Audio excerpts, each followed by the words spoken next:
Hi, my name is Angela Huffman. I'm an APQS dealer and educator, and I have a design to show you today called Spiked Clover.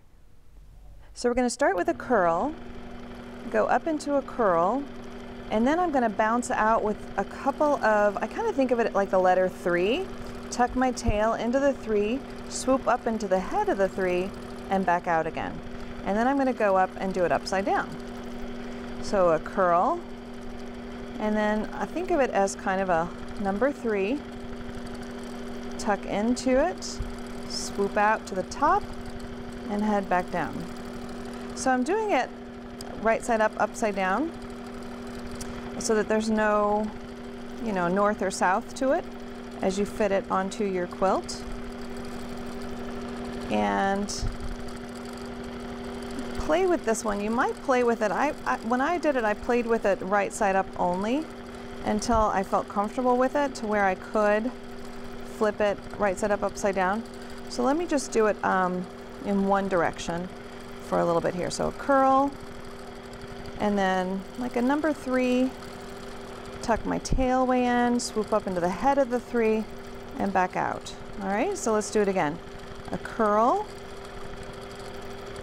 number 3, tuck into the tail, swoop into the head of the 3, and back out. Let's do it again. Curl, and a 3, curl into the tail of the 3, up into the head, and back out. Now let's do one upside down. I'm just going to bounce so that I can curl and do my 3, tuck into the head of the tail of the 3, the head of the 3, and then back out.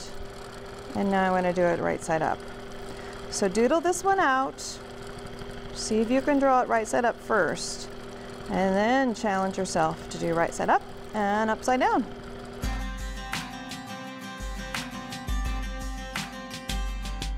Thanks for watching. If you'd like more information about APQS machines, contact your local dealer, visit your local APQS store, or visit us online at apqs.com. Be sure to subscribe to this YouTube channel so you're notified every time a new video is posted, and join us on Facebook. We'd love to see what you're working on.